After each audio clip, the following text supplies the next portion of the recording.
क्या आपको लगता है कि 1947 में एक अमेरिकन डॉलर की कीमत भारत के लगभग ₹1 के बराबर थी?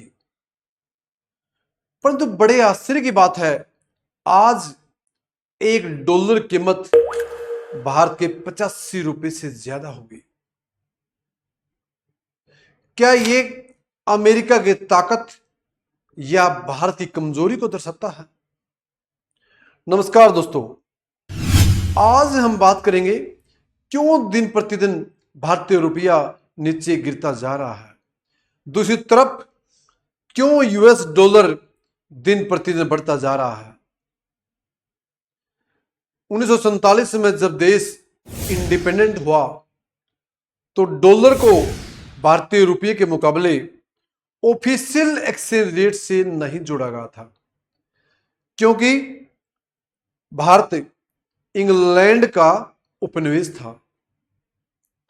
रियलिटी में भारतीय रुपये को इंग्लैंड की करेंसी पाउंड स्टर्लिंग से जोड़ा गया था।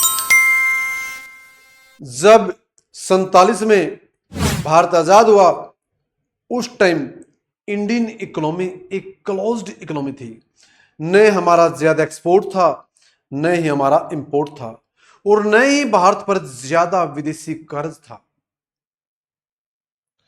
क्योंकि उस टाइम भारत लोकल ही प्रोडक्शन करता था और लोकल ही कंजम्पशन करता था। हम बाहर से न ज्यादा इंपोर्ट करते थे, न ही भारत से ज्यादा बाहर एक्सपोर्ट करते थे। 1948 में भारत ने पहली बार वर्ल्ड बैंक से कर्जा लिया। अगले साल 1949 में हमने आईएमएफ के पास कदम रखा और वहां से भी हमने कर्जा लिया। 1949 में पहली बार भारत सरकार ने एक्सपोर्ट को बढ़ावा देने के लिए भारतीय रुपये को डिवैल्यू कर दिया, लगभग 30%। इसका मेन मोटिव था क्योंकि भारत का एक्सपोर्ट ज्यादा नहीं था, तो एक्सपोर्ट को बढ़ाने के लिए पहली बार 1949 में 1 जनवरी 1949 को भारतीय रुपये का अवमूल्यन कर दिया।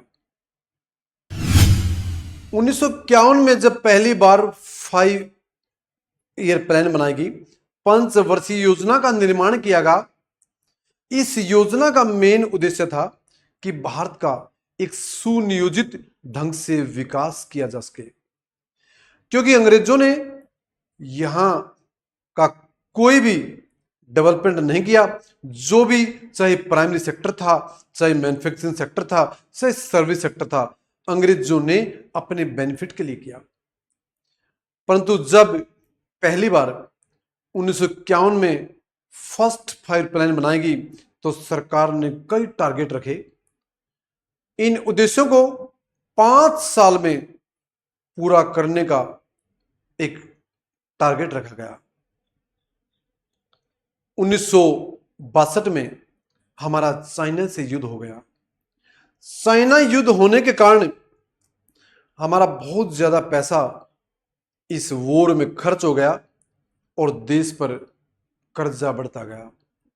इसके 3 साल बाद 65-66 में देश में बहुत ज्यादा भयंकर अकाल पड़ा। हमारे देश में खाद्यान्नों की बहुत ज्यादा भारी कमी हुई और हमने बाहर से काफी इंपोर्ट भी करना पड़ा। हालांकि इसी साल 1965-66 में देश में ग्रीन रिवॉल्यूशन भी आई, लेकिन इसी बीच 1965 में हमारा युद्ध पाकिस्तान के साथ हो गया। जैसे 62 में हमारा युद्ध चाइना से हुआ, 65 में हमारा युद्ध पाकिस्तान से हुआ, तो हमारा ऊपर बहुत ज्यादा कर्ज बढ़ता गया।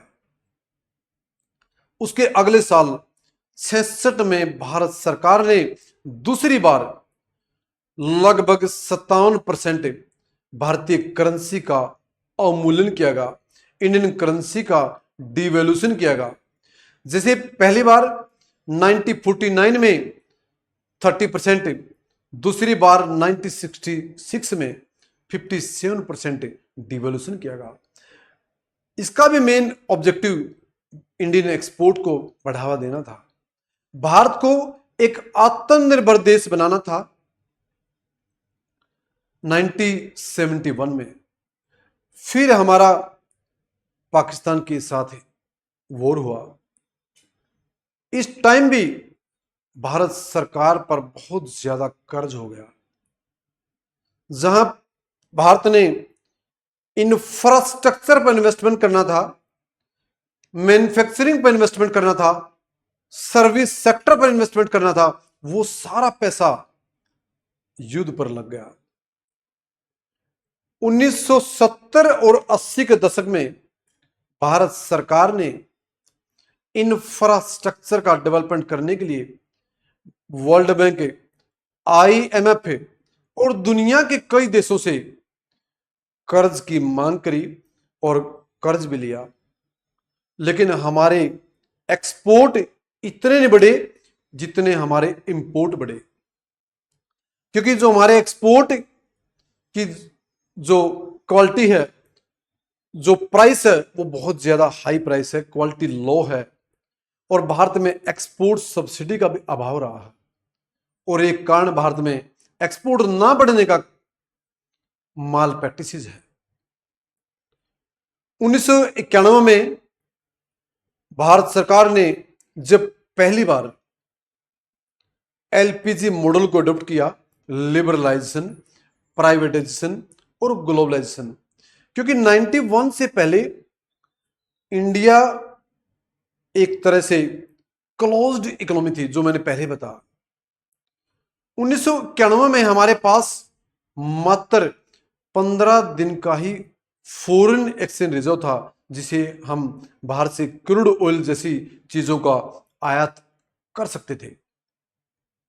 1991 में भारत सरकार ने राव मनमोहन मॉडल पेश किया। इस मॉडल के तहत हमने लिबरलाइजेशन, प्राइवेटाइजेशन और ग्लोबलाइजेशन को एडॉप्ट किया, और उस टाइम हमने IMF के सामने 200 क्विंटल गोल्ड गिरवी रखा और उसके बदले में $7.6 बिलियन कर्ज लिया 1991 में। जुलाई 1991 में भारत सरकार ने सितंबर 1991 में 2 बार फिर भारतीय करेंसी का डिवैल्यूएशन किया। इसका भी मेन मोटिव एक्सपोर्ट को कॉम्पिटिटिव बनाना था, इंपोर्ट सब्स्टिट्यूशन को प्रमोट करना था, भारत को सेल्फ डिपेंड बनाना था।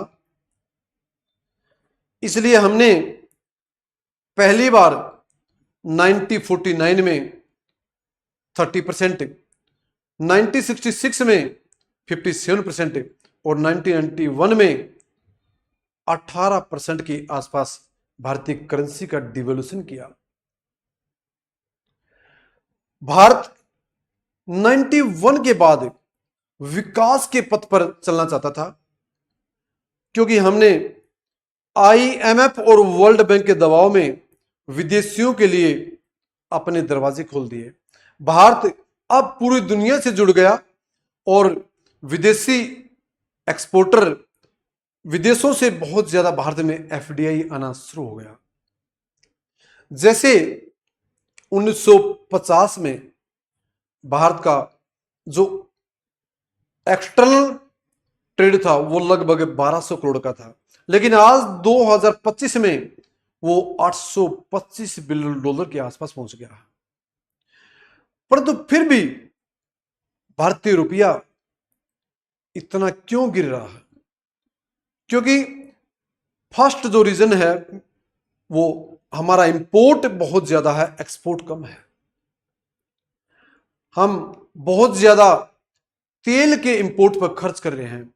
आज हम बाहर से बहुत ज्यादा डिफेंस इक्विपमेंट, बाहर से बहुत ज्यादा क्रूड ऑयल, बहुत ज्यादा स्टोन्स, बहुत ज्यादा मेडिकल इक्विपमेंट्स विदेशों से इंपोर्ट कर रहे हैं। हमारा आयात ज्यादा है, निर्यात कम है। भारत का रुपया इतना ज्यादा मजबूत नहीं जितना यूएस डॉलर है, क्योंकि जनरली हम विदेशों से बहुत ज्यादा इंपोर्ट कर रहे हैं। आज हमारे पास न इतनी अच्छी टेक्नोलॉजी है, न इतनी स्किल्ड लेबर है कि हम बहुत ज्यादा एक्सपोर्ट कर पाए, क्योंकि इंडिया में बहुत ज्यादा अनएम्प्लॉयमेंट है। खासकर आज भारत में जॉबलेस ग्रोथ का ट्रेंड चल रहा है। जितना यूएस जैसे देशों में एफडीआई आ रहा है, उतना भारत जैसे देशों में नहीं आ रहा। लेकिन भारत सरकार फिर भी भारतीय रुपये को ज्यादा प्रमोट करने के लिए, इसकी वैल्यू ज्यादा बढ़ाने के लिए विदेशों के साथ आज यूपीआई और डिजिटल करेंसी को प्रमोट कर रही है। जैसे आज भारत सरकार रसिया और यूएई जैसे देशों के साथ भारतीय रुपये में व्यापार कर रही है। यदि भारत सरकार एक्सपोर्ट को ज्यादा प्रमोट करे, ज्यादा से ज्यादा एक्सपोर्ट को बढ़ाए। वैसे तो आज भारत में सर्विस सेक्टर का एक्सपोर्ट 60% के आसपास है, जिसकी दुनिया में बहुत ज्यादा मांग है, परंतु फिर भी हमारा इतना एक्सपोर्ट नहीं है, क्योंकि भारतीय रुपया एक सॉफ्ट करेंसी है। हमारा इंपोर्ट एक्सपोर्ट से ज्यादा है। हमारे पास फॉरेन एक्सचेंज रिजर्व भी लिमिटेड है। हमारे पास इतना विदेशी मुद्रा भंडार नहीं है जितना यूएस और जापान, जर्मनी जैसे देशों के पास है। दूसरी तरफ क्यों यूएस डॉलर की इतनी कीमत है? क्यों दुनिया में डॉलर की कीमत दिन प्रतिदिन बढ़ती जा रही है? क्योंकि यूएस आज दुनिया की जीडीपी के हिसाब से फर्स्ट लार्जेस्ट इकोनॉमी है। दुनिया में यूएस के पास 28 ट्रिलियन डॉलर की संपत्ति है। यूएस के पास आज दुनिया में जो डॉलर है, पूरी दुनिया में जितना भी यूएस डॉलर का या फॉरेन एक्सचेंजों का भंडार है, अकेला यूएस डॉलर का जो शेयर है वो 60% से भी ज्यादा है। अमेरिका के पास जो डॉलर है, उसी में पूरी दुनिया का 80% से भी ज्यादा फॉरेन ट्रेड हो रहा है। अमेरिका के पास दुनिया के सबसे स्ट्रॉन्ग स्टॉक एक्सचेंज हैं, जैसे दुनिया का largest stock exchange New York stock exchange और नैस्डैक स्टॉक एक्सचेंज, जो जिसमें दुनिया की बड़ी बड़ी टेक कंपनियां हैं। अमेरिका ने जैसे 1944 में गोल्ड स्टैंडर्ड की शुरुआत करी। जब 1944 में दुनिया के 44 देशों ने भाग लिया और इस मीटिंग में यह तय हुआ कि यूएस डॉलर को गोल्ड से जोड़ा जाएगा और गोल्ड को दुनिया की यूएस डॉलर को गोल्ड से जोड़ा जाएगा और डॉलर को दुनिया की अदर करेंसी से जोड़ा जाएगा। एट द एक आउंस गोल्ड की कीमत $35 के आसपास रखेगी। 1971 में गोल्ड स्टैंडर्ड खत्म कर दिया। अमेरिकन प्रेसिडेंट निक्सन ने कहा कि अब डॉलर छापने के लिए गोल्ड की जरूरत नहीं पड़ेगी। इट मींस दैट डॉलर को गोल्ड से डिलिंक कर दिया। परंतु जैसे ही अमेरिका ने डॉलर को गोल्ड से डिलिंक किया, पूरी दुनिया में हलचल मच गई। परंतु अमेरिका फिर भी पूरी दुनिया में अपनी शक्ति का प्रदर्शन करना चाहता था। वो इस वेट में था, किस प्रकार मेरा दबदबा दुनिया में बना रहे। इसलिए उसने 1973 में अमेरिकन प्रेसिडेंट और सऊदी अरब किंग के बीच में एक सीक्रेट डील हुई जिसको बोलते हैं petro dollar treaty. Petro dollar treaty means कि अब सऊदी अरब दुनिया में जो क्रूड ऑयल बेचेगा वो केवल यूएस डॉलर में बेचेगा। इतना ही नहीं,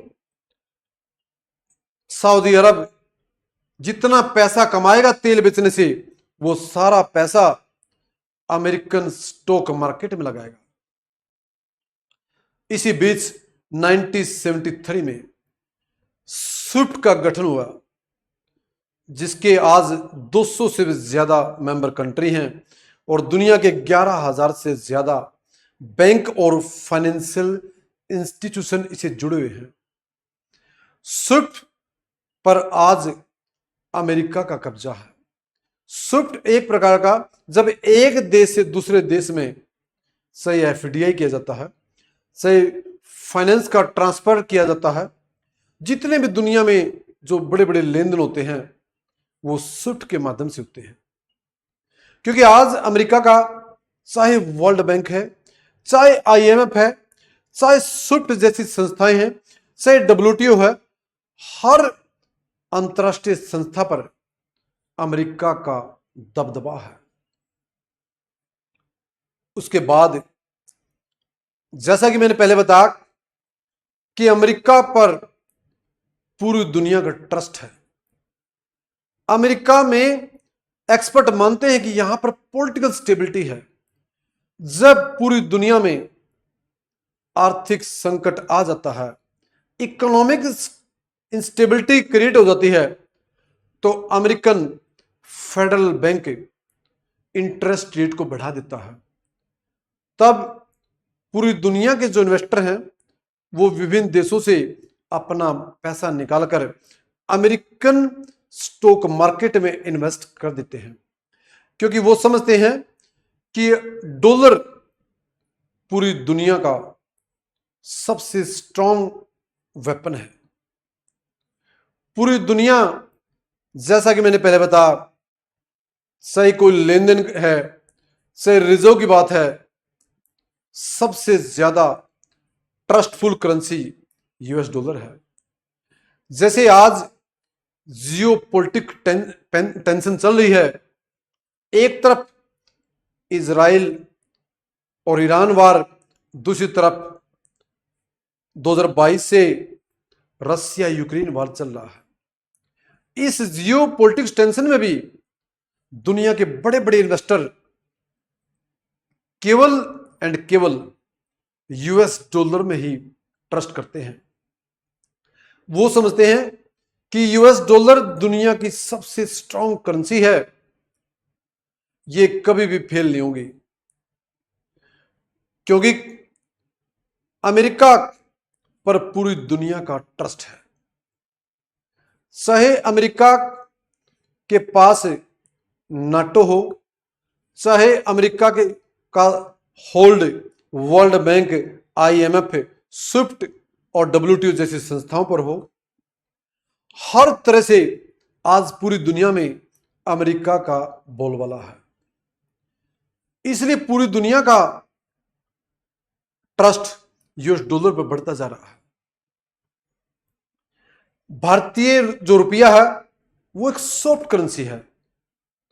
वैसे जैसे कि मैंने पहले बताया, आज भारत सरकार रुपये का अंतरराष्ट्रीयकरण कर रही है, यूपीआई को बाहर विदेशों में प्रमोट कर रही है।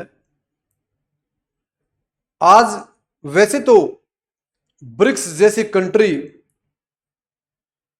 कंपैरिजन टू यूएस डॉलर की अपेक्षा इसके कंपैरिजन में आज एक अल्टरनेट करेंसी की बात कर रही है। दोस्तों, क्या आपको लगता है कि कभी ऐसा समय आ सकता है कि भारतीय रुपये की वैल्यू अमेरिकन डॉलर के बराबर हो जाएगी, जैसा कि इंडिपेंडेंस से पहले थी? मेरे द्वारा जो जानकारी दी गई, अगर आपको अच्छी लगे तो इस पर कमेंट करना, शेयर करना और चैनल को सब्सक्राइब करना। धन्यवाद दोस्तों।